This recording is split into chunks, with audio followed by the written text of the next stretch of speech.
Hi viewers, welcome to our channel. ప్రస్తుతం మనతో పాటు సీనియర్ పొలిటీషియన్, మాజీ హోంమంత్రి మైసూర్ రెడ్డి గారు ఉన్నారు. వారితో ఒకసారి మాట్లాడదాం. సార్ నమస్కారం సార్. షర్మిల గారు కడప నియోజకవర్గం నుండి ఎంపీగా కంటెస్ట్ చేస్తున్నారు. సునీత గారు కూడా చాలా మద్దతు తెలుపుతున్నారు షర్మిల గారికి. అయితే కాంగ్రెస్ పార్టీ కాబట్టి మీరు కూడా సుదీర్ఘ కాలం పాటు కాంగ్రెస్ పార్టీలో వర్క్ చేస్తారు. అయితే వీళ్ళిద్దరికీ అంటే షర్మిల గారికి మద్దతు తెలపాలని చెప్పేసి షర్మిల గారు కానివ్వండి, సునీత గారు కానివ్వండి, మిమ్మల్ని ఏమైనా రిక్వెస్ట్ చేశారా సార్? మిమ్మల్ని సంప్రదించారంటారా? అంటే నన్నేమి ఎన్నికల్లో నిలబడేటప్పుడు వాళ్ళేం సంప్రదించలేదు.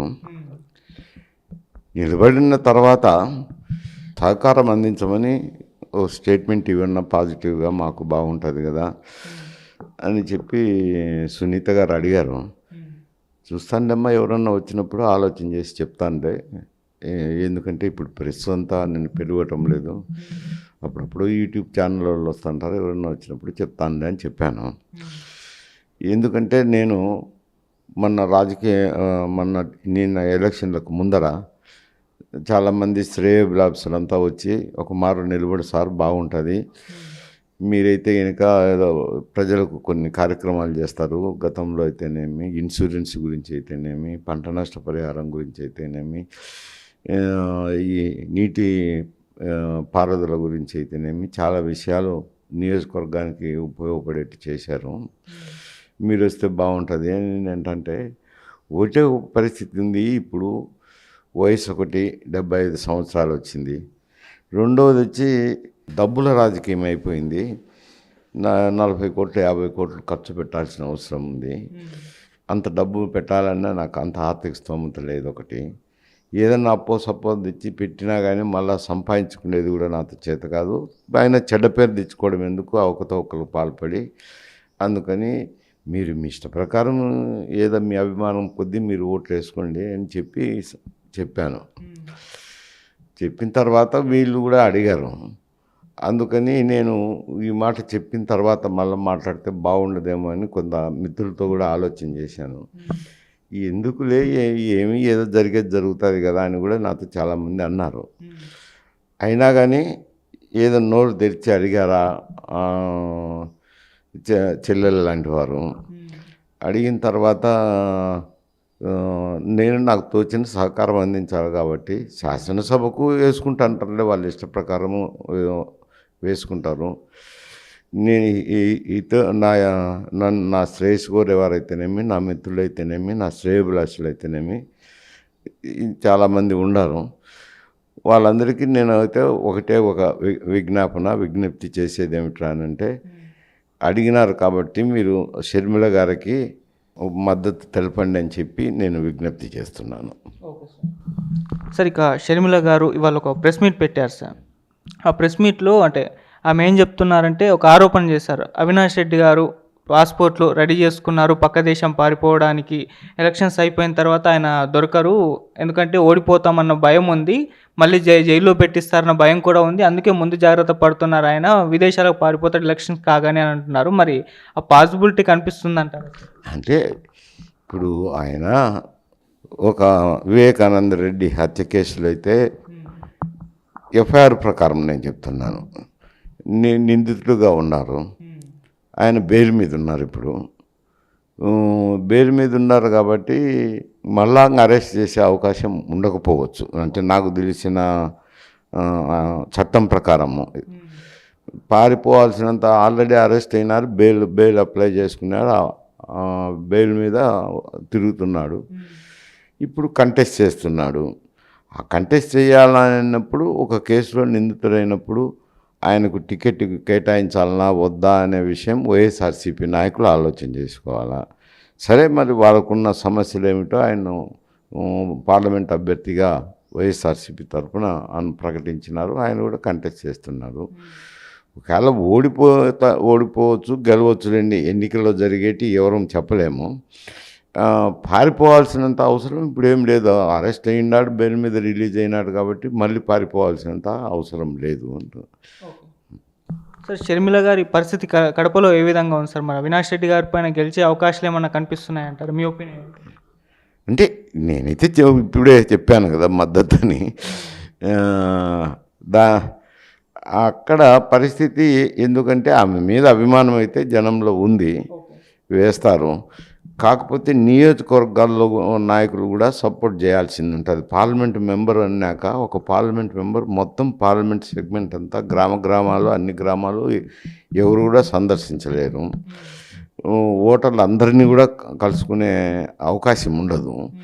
కేవలము వాళ్ళు మీటింగ్లు, ర్యాలీలు ఇటువంటివి అయితే పాల్గొనగలుగుతారు. కానీ నియోజకవర్గంలో ఉన్న అభ్యర్థి, వాళ్ళ శాసనసభ అభ్యర్థి మద్దతు ప్రకటించాల్సింది ఉంటుంది. అప్పుడు శాసనసభ అభ్యర్థి అయితే ఇంటింటికి తిరిగే శక్తి ఉంటుంది, గ్రామం సందర్శించేది ఉంటుంది. కానీ అన్ని నియోజకవర్గాల్లో అభ్యర్థులను అయితే నిలబెట్టుకున్నారు. వారు ఎంత మేరకు కృషి చేస్తారో దాని మీద ఒకటి ఆధారపడి ఉంటుంది. రెండోది, ఎందుకంటే తెలుగుదేశము జనసేన కూటమి ఉంది కదా, ఆ కూటమి తరపున భూపేష్ రెడ్డిని పెట్టారు. భూపేష్ రెడ్డి సరితూగు గల అభ్యర్థి కాడు పార్లమెంటుకు. జమ్మలమడు నియోజకవర్గం అయితే ఒక విధమైన అభ్యర్థి, ఇంత నియోజకవర్గానికి కాదు. మరి అక్కడున్న తెలుగుదేశం శాసనసభ్యులు ఏ విధంగా మద్దతు తెలుపగలుగుతారు? ఎందుకంటే వాళ్ళ వరకు వచ్చేసరికి చాలామంది అక్కడ తెలుగుదేశం పార్టీ తరపునే ఉన్నారు, జనసేన తరపున అయితే లేరు. వాళ్ళు సైకిల్ గుర్తుకు ఓటేయమని అడగాల. రెండోది, ఈమెకి ఏ గుర్తు వచ్చింటుందో ఇండిపెండెంట్కు చెప్పాల్సి ఉంటే కొంచెం ఇబ్బందికర పరిస్థితి ఉంటుంది. వాళ్ళ మద్దతు ఎంతవరకు ఉంటుందో చెప్పలేను. కాకపోతే జనరల్గా అయితే ఏదో షర్మిల మీద అయితే సింపతి ఉంది, మరి ఎంతవరకు వస్తుందో చూడాలా. మేమైతే ఏమన్నా శ్రేయోభిలాసులు, మా మీద అభిమానం ఉండేవాళ్ళు, మేము చెప్తే వినేవాళ్ళు షర్మిలకు చేయండి అని విజ్ఞప్తి చేస్తున్నాం. సార్, ఇక మన రీసెంట్గా అమిత్ షా గారు కానివ్వండి, మోదీ గారు కానివ్వండి, ఏపీలో సభలు ఏర్పాటు చేస్తున్నారు వరుసగా. ఈరోజు కూడా ఏర్పాటు చేశారు. అయితే అంతకుముందు ఎప్పుడూ కూడా వీళ్ళు వైసీపీ పైన కానివ్వండి, జగన్మోహన్ రెడ్డి గారి పైన కానివ్వండి తీవ్రమైన విమర్శలు చేసింది లేదు. చాలా సందర్భాల్లో జగన్ గారికి బీజేపీ నుంచి ఫుల్ మద్దతు ఉంది, వీళ్ళంతా ఒకటే అని చెప్పేసి ఎన్నో నరేషన్స్ బయటకు వచ్చాయి. అయితే మొన్నటి నుంచి ఈ సభల్లో తీవ్రమైన విమర్శలు చేసేస్తున్నారు, ఒక యూటర్న్ తీసేసుకున్నారు అంటున్నారు. ఎందుకు ఇన్ని విమర్శలు చేస్తున్నారు? మరి ఇన్ని విమర్శలు చేసినా కూడా జగన్మోహన్ రెడ్డి గారు కానివ్వండి, లేకుంటే వైసీపీ కార్యకర్తలు, నేతలు కానివ్వండి, ఎవరు కూడా వీళ్ళపైన విమర్శలు చేయడం లేదు, తిరిగి సైలెంట్గా ఉన్నారు. దీనికి గల కారణాలు ఏమై ఉంటాయి? అంటే ఇప్పుడు వాళ్ళు గతంలో అయితే కొంత ఆలోచన ఉండే, ఏమి జనసేన తెలుగుదేశమే కలిసి పోటీ చేస్తాయి, బీజేపీ పరోక్షంగా మద్దతు ఉంటుందేమో, ఇద్దరు ఎవరైనా రాని మనకే సహాయం చేస్తారు కదా అనే అభిప్రాయం ఉంటుంది అనేది ఒక అభిప్రాయం ఉండే జనంలో అయితేనేమి, నాయకుల్లో అయితేనేమి, రాజకీయాలు తెలిసిన వారికి అయితేనేమి. కానీ నిన్న వచ్చిన తర్వాత మరి కూటమిలో చేరినారు ఇప్పుడు. ఎందుకంటే బీజేపీకి కూడా కొన్ని సీట్లు కేటాయించినారు, శాసనసభలో అయితేనేమి, పార్లమెంట్ నియోజకవర్గాల్లో అయితేనేమి కొందరు అభ్యర్థులకు సీట్లు కేటాయించడం జరిగింది బీజేపీకి కూడా. కూటమి తరపున ప్రచారం చేసేటప్పుడు కూటమికి అనుకూలంగానే చేయాల్సింది ఉంటుంది. చేసేటప్పుడు సాధారణంగా ఆ విషయాలు అందరికీ తెలిసినట్టేలేండి. ఇసుక అయితేనేమి, మద్యంది అయితేనేమి, అవి సామాన్య ప్రజలకు కూడా అందరికీ తెలుసు. మద్యంలో డబ్బు తింటున్నారు అనేది. ఎందుకంటే అప్పుడైతే ముందట ఎన్నికల్లో అయితే మద్యపాన నిషేధం అంచెలంచెలుగా నిషేధిస్తాను అని చెప్పారు. మేనిఫెస్టోలో కూడా పెట్టారు. పెట్టిన తర్వాత నిషేధించే దానికోసమే మద్యం ధరలు పెంచుతానని చెప్పారు. మద్యం ధరలు పెంచడమే కాకుండా ఆంధ్రప్రదేశ్లో రకరకాల బ్రాండ్స్ ఉన్నాయి. అవి ఎప్పుడు దేశంలో ఎక్కడ ఎవరు ఆ బ్రాండ్స్ని ఎవరు చూసిండరు. అవి కూడా ఆ డిస్టిలరీస్ కూడా అన్నీ వైఎస్ఆర్సీపీ అనుకూలుల దగ్గరే ఉన్నాయి. ఆ మధ్యమే డైరెక్ట్గా బ్యూరేజ్ కార్పొరేషన్ కొనడము, షాపులకు ఇవ్వడము జరుగుతుంది. అవి మంచిగా లేవని చెప్పి మద్యపాన ప్రియులు అయితే తిడుతున్నారు. డబ్బు పోతుంది, సరైన క్వాలిటీ సరుకు ఇవ్వడం లేదనేది మద్యపానం చేసేవాళ్ళు చాలామంది ఆరోపణ చేస్తున్నారు.